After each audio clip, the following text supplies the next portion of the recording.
और चलिए अब शुरुआत करते हैं देश के सबसे विश्वसनीय बुलेटिन, देश के बुलेटिन की और बड़ी खबर के साथ हम शुरुआत कर रहे हैं। रिया का आखिरकार सीबीआई के साथ आमना सामना हो रहा है और आज सीबीआई से पूछताछ का आज रिया का दूसरा दिन है। आज रिया से एक बार फिर से सीबीआई पूछताछ करेगी। आज रिया चक्रवर्ती की गिरफ्तारी भी संभव है।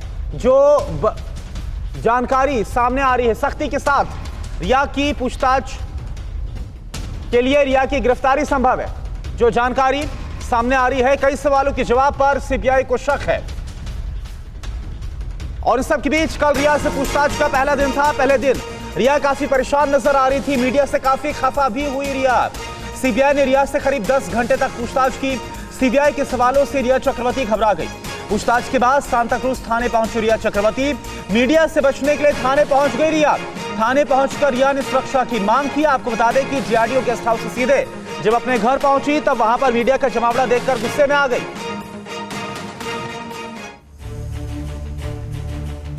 सुशांत केस की जांच आगे बढ़ी तो शुक्रवार का पूरा दिन रिया के नाम रहा। सुबह 11 बजे से शुरू हुआ ड्रामा रात 10 बजे तक चला। एक तरफ सीबीआई अपना काम कर रही थी, दूसरी तरफ रिया वर्सेस मीडिया का खेल चलता रहा। पूरे दिन की पूछताछ, रिया से किए गए सवालों और रिया के जवाबों का ब्यौरा बाद में। पहले ये दो क्लाइमेक्स देखिए। सुबह 11 बजे मीडिया पर खीज, रात 9 बजे मीडिया से बचकर थाने पहुंची। सुबह 11 बजे घर से निकली रिया का मीडिया ने पीछा किया तो सुशांत केस की ये सबसे बड़ी संदिग्ध असहज हो गई। झल्लाहट में अपनी कार के शीशे पर मुक्का मारा।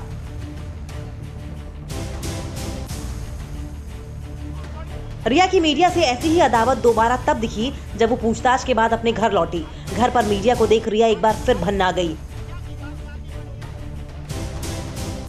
दरअसल सीबीआई की पूछताछ खत्म होने के बाद मुंबई पुलिस रिया की सुरक्षा के लिए डीआरडीओ गेस्ट हाउस पहुंची। पुलिस की टीम के साथ रिया अपने घर के लिए रवाना हुई। घर के सामने रिया की गाड़ी भी रुकी, लेकिन मीडिया के हुजूम को देखते हुए रिया गाड़ी से नहीं उतरी। रिया की गाड़ी घूमी और वो पुलिस के साथ सांता क्रूज थाने जा पहुंची।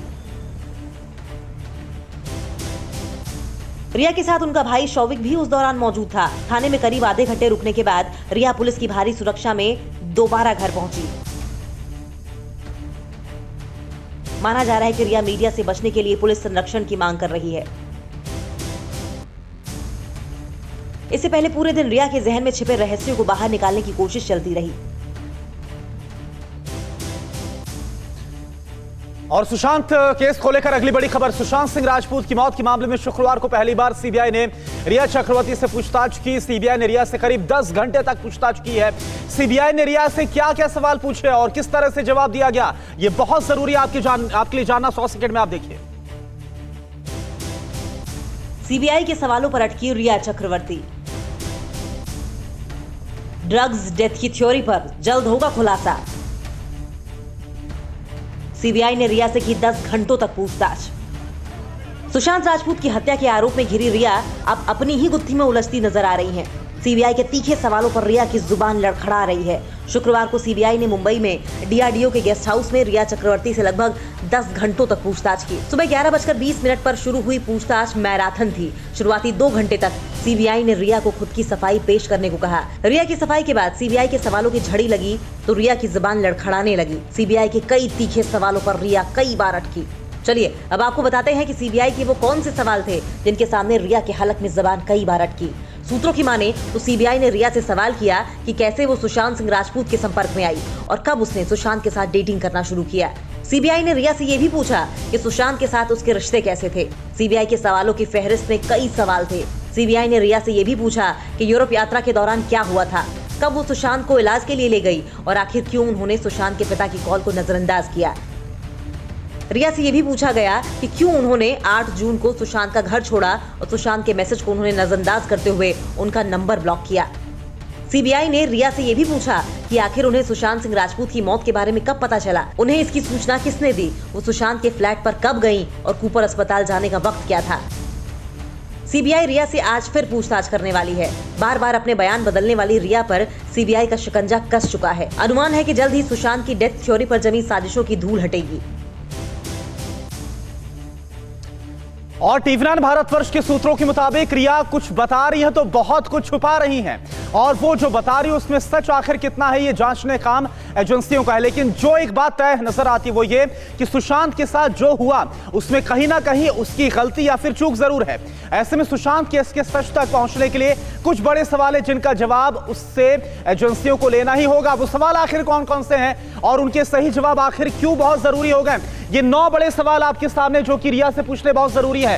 पहला बड़ा सवाल, सुशांत को छोड़ने की असली वजह क्या थी, क्या राज खुलेंगे, पता पड़ेगा कि रिया को अनहोनी की जानकारी तो नहीं हो गई थी पहले से। अगला बड़ा सवाल, बीमार सुशांत को किसी भी हाल में छोड़ना कैसे उचित था रिया के लिए, इससे क्या राज खुलेगा, पता चलेगा कि प्यार सिर्फ दिखावा तो नहीं था रिया का। अगला बड़ा सवाल कौन सा, ये देखिए आपके सामने, क्या महेश भट्ट ने सुशांत से अलग होने के लिए उकसाया रिया चक्रवर्ती को, कौन सा राज छुपा है महेश भट्ट के रोल का, इससे पता चल जाएगा इस पूरे मामले में। अगला बड़ा सवाल आपके सामने चौथा, सुशांत का पूरा परिवार क्यों पसंद नहीं करता था रिया को, रिया के व्यक्तित्व का अंदाजा लगेगा इस बात से। अगला बड़ा सवाल, पांचवा सवाल आपके सामने, सुशांत के कितने पैसों का इस्तेमाल किया गया रिया चक्रवर्ती की तरफ से, कौन सा राज खुलेगा, पता चलेगा कि इसमें किस तरह से पूरा जो लेन देन है वो हुआ था। और छठा सवाल, सुशांत किसी घटना को लेकर परेशान तो नहीं थे, कौन सा राज खुलेगा, दिशा या किसी अन्य घटना से तार जुड़े होने का इससे खुलासा होगा। अगला बड़ा सवाल कौन सा आपके सामने, सुशांत नशे के शिकार थे तो नशा कहां से आता था, कौन लाता था, कौन सा राज, रिया के ड्रग्स कनेक्शन का इससे अंदाजा लग जाएगा जिस ड्रग्स कनेक्शन से लगातार रिया इंकार कर रही है। अगला बड़ा सवाल, पिता ने बीमारी की जानकारी मांगी तो उनसे बात तक क्यों नहीं की गई, बीमारी को लेकर रिया की गंभीरता का अंदाजा इससे लग जाएगा इस सवाल से। अगला बड़ा सवाल आपके सामने और आखिरी सवाल, घर में आते ही सारे स्टाफ को बदल क्यों दिया गया, जो रिया चक्रवर्ती पर आरोप लग रहे हैं, रिश्ते बनाने के पीछे मंशा कहीं कुछ और तो नहीं थी रिया चक्रवर्ती की। तो ये तमाम 9 बड़े सवाल हैं, इन सवालों से जो राज है रिया का वो खुलता हुआ नजर आएगा। और जाहिर सी बात है कि जब आज दूसरा दिन है, आज एक बार फिर से सीबीआई की टीम रिया से पूछताछ करेगी, तो उम्मीद है कि इन तमाम सवालों के जवाब मिलते हुए नजर आएंगे। इन सब के बीच चलिए रुक कर रहे हैं अगली बड़ी खबर का। बरसात के वक्त बाढ़ के खतरे से हमेशा सतर्क रहने की जरूरत होती है, क्योंकि पानी की ताकत को कम करके आंकना बिल्कुल भी ठीक नहीं है, आपके लिए जानलेवा हो सकता है। उत्तराखंड में एक दंपत्ति ने ऐसी गलती की तो फिर क्या हुआ उनके साथ, ये देखिए आप और सबक भी लीजिए इससे।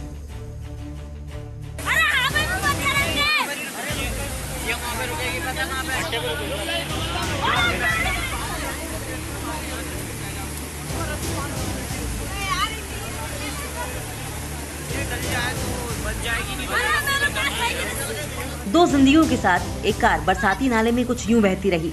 मौत के मुहाने से गुजरते हुए ये सफर करीब 1 किलोमीटर दूर तक चलता रहा। तस्वीर उत्तराखंड के काला ढूंगी की है।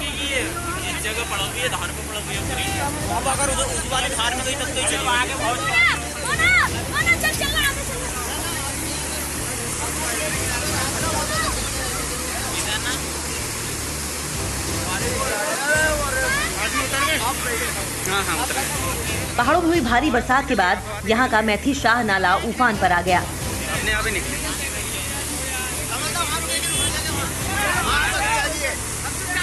इसी बीच रामनगर निवासी एक दंपत्ति वैगनार कार में सवार होकर रामनगर से हल्द्वानी की ओर जा रहे थे। इस बरसाती नाले की वजह से सड़क के दोनों तरफ गाड़ियों की कतार लगी हुई थी, लेकिन तभी इस दंपत्ति ने नाला पार करने का जानलेवा फैसला कर लिया।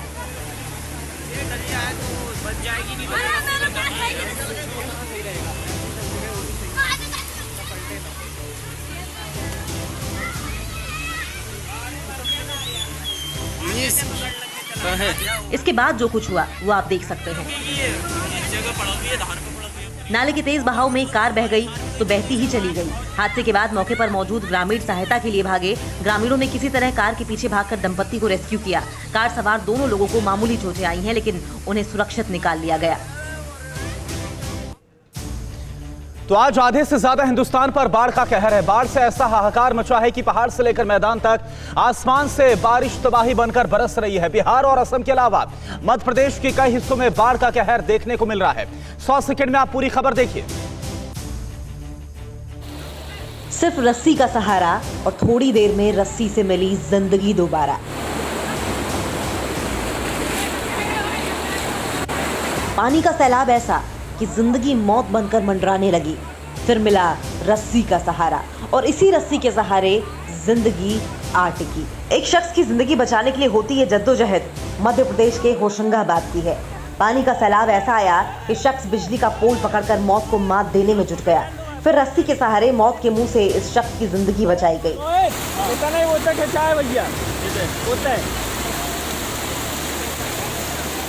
आसमान से बरसती आफत की ये तस्वीर देखिए। बाढ़ ने ऐसा कहर बरपाया कि सड़क और नदी का फर्क मिट गया। आप अंदाजा लगा सकते हैं कि हालात कितने भयावह हैं। जहां तक भी नजरें जाती हैं सिर्फ पानी ही पानी नजर आता है। खेत हो या खलिहान, सबके सब तालाब में तब्दील हो गए। उफान मारता पानी, ये सैलाब सब कुछ बहा कर ले जा चुका है। घर के अंदर पानी है, दर दुकानों में पानी है। भगवान भी भारी सैलाब के आगे हिम्मत हार गए और पूरे मंदिर में पानी सैलाब बनकर उफान मार रहा है। ये तस्वीर भी कोई अलग नहीं है। नदियों में उफान, शहर की गलियों में उफान, न सड़क का पता न पुल का ठिकाना। जान जोखिम में है, लेकिन जोखिम लेकर भी लोग पुल और सड़क पार करने का जोखिम ले रहे हैं। मध्य प्रदेश के बैतूल में हालात कितने भयावह हैं, ये इन तस्वीरों से अंदाजा लगाया जा सकता है। रुक रुक कर लगातार हो रही बारिश है, जनजीवन अस्त व्यस्त है, तो प्रशासन के लिए एक बड़ी चुनौती है। और वही नीट जेईई परीक्षा को लेकर बड़ी खबर है। नीट और जेईई परीक्षा के खिलाफ बीजेपी विरोधी कई राज्य सरकारें सुप्रीम कोर्ट पहुंच चुकी हैं और लगातार विरोध जाहिर किया जा रहा है। इन पार्टी कार्यकर्ता सड़कों पर विरोध जाहिर कर रहे हैं। बड़ी खबर आपको बता दें, नीट जेईई परीक्षाओं के खिलाफ गैर बीजेपी शासित राज्य अब उतर आए हैं। 6 राज्यों की ओर से सुप्रीम कोर्ट में रिव्यू पिटीशन दाखिल की जा चुकी है। नीट जेईई परीक्षा के फैसले को सुप्रीम कोर्ट में चुनौती दी गई है। पश्चिम बंगाल, राजस्थान, पंजाब परीक्षा के खिलाफ है। झारखंड, छत्तीसगढ़, महाराष्ट्र की सरकारें भी नीट जेईई परीक्षा सितंबर के महीने में कराने के खिलाफ है। और इसके खिलाफ देखिए इन पार्टियों के जो कार्यकर्ता उस सड़कों पर उतरे हुए। नीट और जेईई परीक्षाओं के खिलाफ सोनिया गांधी, प्रियंका गांधी, राहुल तीनों लगातार मुखर हैं। नीट जेईई परीक्षाओं पर विवाद बरकरार है। सोनिया ने कहा उम्मीद है सरकार छात्रों की सुनेगी। प्रियंका गांधी बोली समाधान आखिर क्यों नहीं हो सकता, सवाल पूछा। सरकार को अपना फैसला बदलना चाहिए, छात्रों की सुरक्षा से कोई समझौता नहीं होना चाहिए, राहुल गांधी की तरफ से यह बयान दिया गया।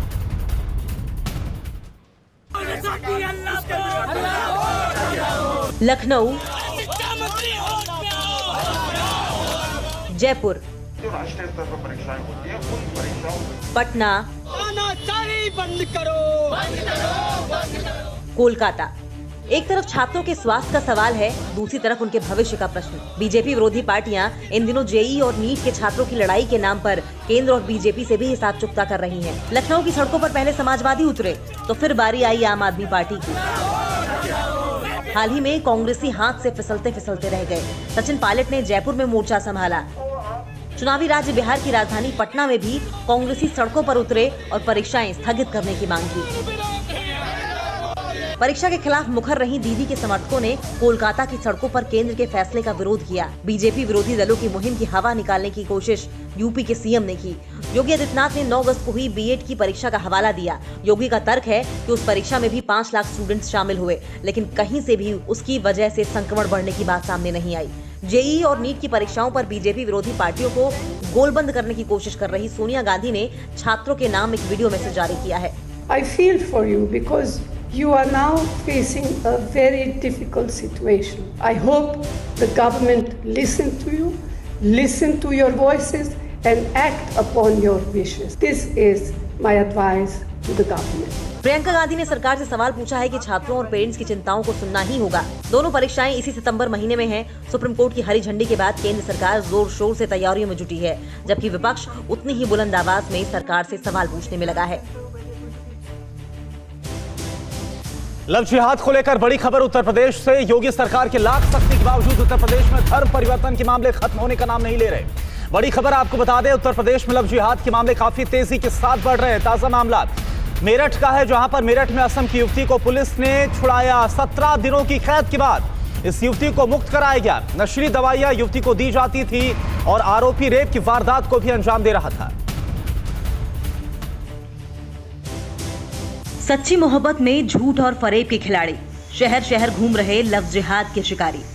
इसमें कितनी सच्चाई है, इसमें कितना दम, आपको अंदाजा हो जाएगा जब उत्तर प्रदेश के मेरठ की इस कहानी को जानेंगे। यहाँ भी एक लड़की है, एक लड़का है, दोस्ती है और मोहब्बत है, तो झूठ और फरेब के सहारे शिकारी अपने शिकार पर निकालता है। आंखें झुकी हुई, डरी सहमी घबराई, सिर से पांव तक दुपट्टे से ढकी ये लड़की भी झूठ और फरेब के भंवर जाल में फंस गई। असम से दिल्ली ये लड़की नौकरी करके कुछ करने आई थी, लेकिन उसे पता नहीं था कि लव जिहाद का शिकारी उसके दफ्तर में मौजूद है। मौका मिलते ही अदनान से दोस्ती, फिर सच्ची मोहब्बत का ऐसा जाल बुना कि ये लड़की उसके साथ रहने मेरठ चली गई। 2 दिन के भीतर ही उसकी असलियत खुल गई। फिर लड़की अदनान के घर में कैदी बन गई। 17 दिनों की कैद के बाद वो कैसे छूटी, खुद उसी की जुबानी सुनिए। मैं यहाँ में दिल्ली पर जॉब करने के लिए आई थी मेरी मौसी के साथ जी। तो फिर मैं यहाँ में आई थी एंड फॉर 2 मंथ्स में मेरा और अदनान के साथ में जॉब करते हैं। लव जिहाद की खातिर शातिर अपराधी की कैद में इस लड़की ने क्या कुछ नहीं झेला। नशीली दवाइयां देकर उसका रेप होता रहा। पुलिस ने आरोपी अदनान के घर से नशीली दवाइयों की कई गोलियां बरामद की। हैरत की बात यह है, आरोपी का परिवार भी उसके इस गंदे खेल में उसका साथ देता रहा। हम रहे नोएडा में फ्लैट पर, फिर वहाँ में 2 वीक्स के बाद उसने मेरे ऊपर हाथ उठाया and then the second time he even beat me with the belt and he even slap me. सूबे के मुखिया योगी आदित्यनाथ इन जिहादियों पर सख्ती के कितने भी दावे करें, लेकिन हालात ये है कि शिकारी अपने शिकार से बाज नहीं आ रहा।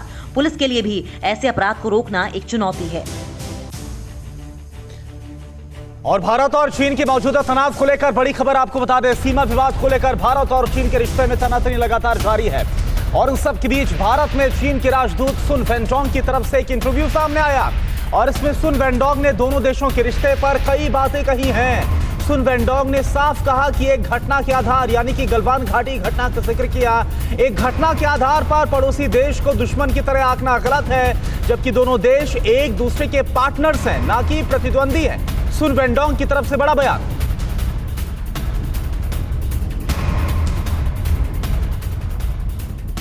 तो सुन वेंडोंग जो कि चीनी राजदूत है, चीनी राजदूत की तरफ से बड़ा बयान सामने आया है। तो चीन ये समझ रहा है कि एलएसी यानी कि लाइन ऑफ एक्चुअल कंट्रोल पर उसकी मंशा चलने वाली नहीं है। उसको ये बात समझ में आ गई। उल्टे सीमा पर उसकी हरकतों की वजह से दुनिया में चीन की इमेज लगातार खराब हो रही है। भारत से बिगड़ते रिश्तों की वजह से उसे आर्थिक मोर्चे पर भी भारी नुकसान उठाना पड़ रहा है। इन सब बातों के बीच भारत में चीन के राजदूत ने लंबा चौड़ा इंटरव्यू दिया, जिसमें पड़ोसी मुल्क की ओर से तमाम जो विवाद है उस पर सफाई देने की कोशिश की गई है। चलिए आइए आपको दिखाते हैं चीनी राजदूत जो सुन वेंडोंग है उनकी तरफ से क्या कहा गया, इसके मायने क्या हैं। बिग वॉल की तरफ मैं रुख कर रहा हूं। ड्रैगन अब पहाड़ के नीचे कैसे आ रहा है, सुन वेंडोंग के बयान से समझा जा सकता है।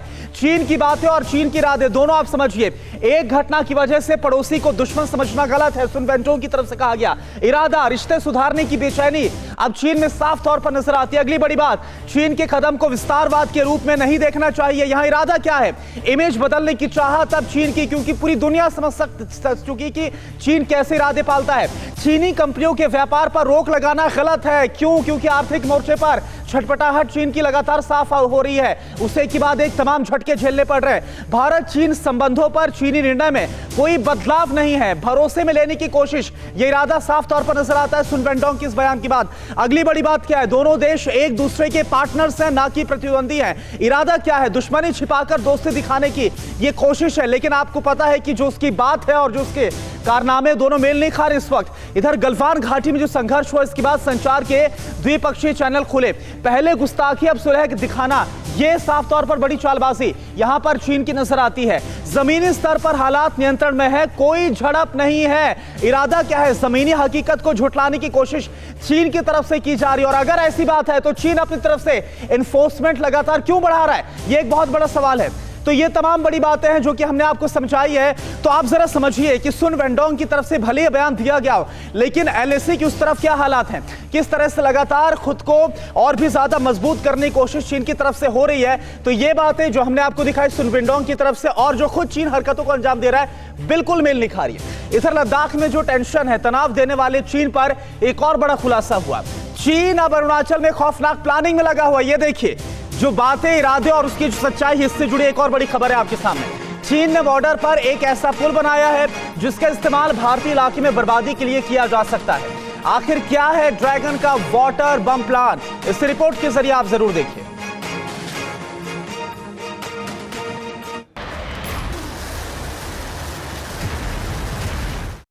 ड्रैगन के साजिश, विध्वंसक, विस्फोटक।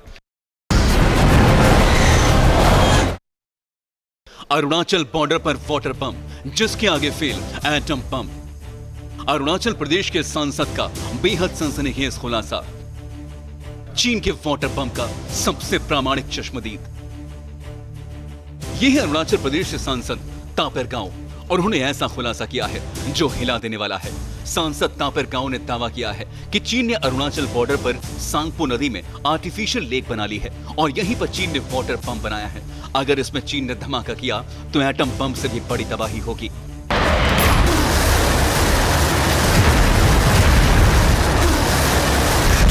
ऑब्जर्वेशन हुआ होगा गवर्नमेंट ऑफ इंडिया से और होम मिनिस्ट्री से, इसलिए होम मिनिस्ट्री से लेटर दिया गया है अरुणाचल प्रदेश को कि इस टाइप का आर्टिफिशियल लेक है चाइना और सांगपो रिवर में, ये कभी भी कुछ भी हो सकता है।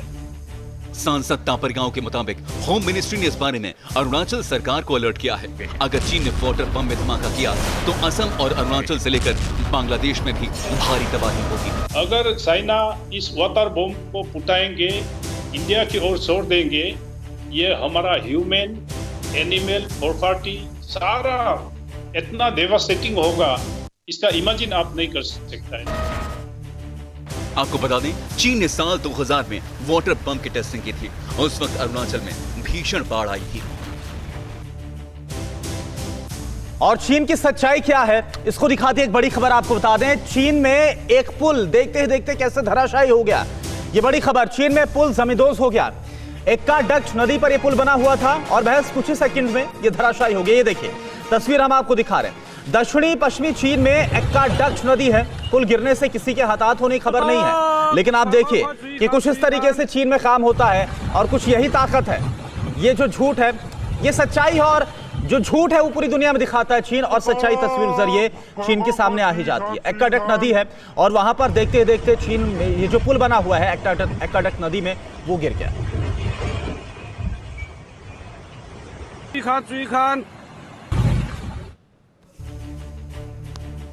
और पाकिस्तान को लेकर बड़ी खबर। सरहद पर एक बार फिर से सीज फायर का उल्लंघन पाकिस्तान की तरफ से किया गया है।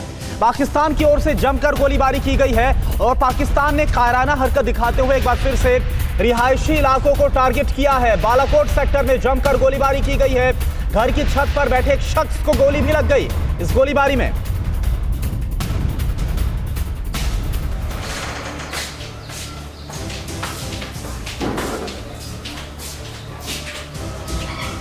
सरहद पर शांति कायम रहे की बकवास पाकिस्तान ऐसे करता है जैसे दुनिया में उससे बड़ा शांति की चाहत रखने वाला कोई देश ही नहीं। लेकिन पाकिस्तान के वजीर आजम इमरान खान ये भूल गए कि चीनी राष्ट्रपति जिनपिंग की गोद में बैठकर भारतीय सीमा पर वो जिन नापाक मंसूबों को अंजाम देने में जुटे हैं, दुनिया देख रही है।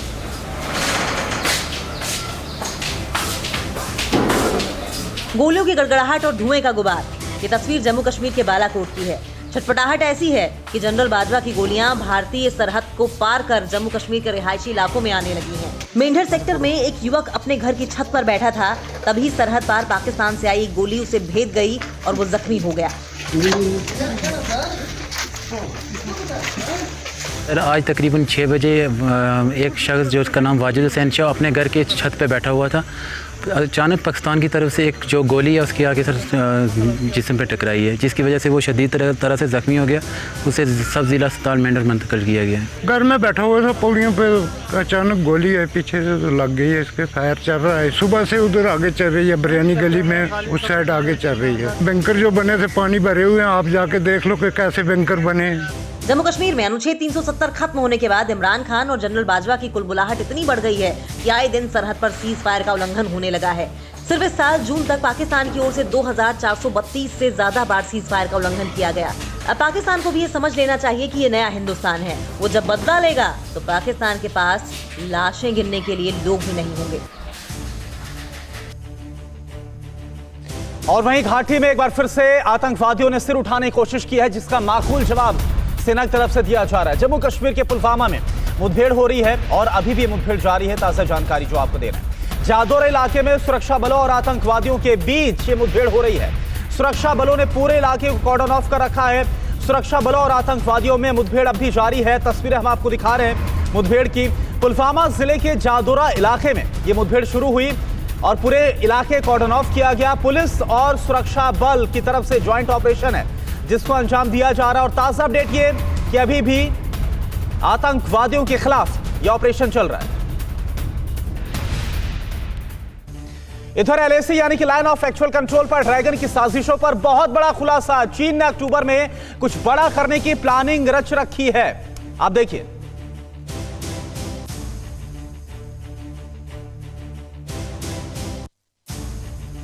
लद्दाख पर सबसे बड़ी खबर, ड्रैगन के हमले के डेट फिक्स। फिर छुपकर करेगा खंजर से वार, अभी कर रहा सही वक्त का इंतजार। एलएसी पर टेंशन अभी आधी है, पूरा सितंबर और अक्टूबर अभी बाकी है। बात का नाटक, हमले पर नजर, ड्रैगन के पन में चोर। भारत और चीन में टेंशन के बीच सबसे बड़ी खबर आई है, ऐसी खबर जिसमें छुपी है गलवान से भी बड़ी साजिश। हमेशा झूठ बोलने वाला ड्रैगन खामोश नहीं बैठा है। ड्रैगन सिर्फ पानी उतरने का इंतजार कर रहा है। ड्रैगन सिर्फ सही वक्त का इंतजार कर रहा है। ऐसे खुफिया इनपुट्स मिले हैं जो बहुत ज्यादा हैरान करने वाले हैं। चीन धीरे धीरे एलएसी पर अपनी फौज ही नहीं बढ़ा रहा, बल्कि बड़ा नेटवर्क भी बना रहा है। और अक्टूबर में जब एलएसी में बहने वाली झीलों का पानी नीचे उतरेगा, तब चीन फिर कायरों की तरफ वार कर सकता है। इंटेलिजेंस सूत्रों के मुताबिक अक्टूबर में एलएसी पर हमला करेगा चीन। लद्दाख से अरुणाचल तक अपनी सेना बढ़ाई, पानी कम होने का कर रहा इंतजार। बात के जरिए भारत को उलझाने की साजिश। अब तक किसी बैठक का कोई नतीजा नहीं निकला। एलएसी पर चीन ने 5G नेटवर्क भी लगाया। चीन के साजिश पर भारत को पूरी खबर है। चीन को जवाब देने के लिए भारत तैयार है। भारत ने हथियारों की खरीद तेज की है। एलएसी पर भारत की पूरी तैयारी है। यह चीन की बहुत बड़ी साजिश है। यह ड्रैगन की वो चाल है जिसमें वो भारत को उलझाए रखना चाहता है। यही वजह है कि चीन ने हर बार भारत के साथ होने वाली बातचीत में हेकड़ी दिखाई है। चीन एक बार फिर किसी नतीजे पर नहीं निकला। परवाह देश की, सोमवार से शुक्रवार रात 10 बजे TV9 भारतवर्ष पर।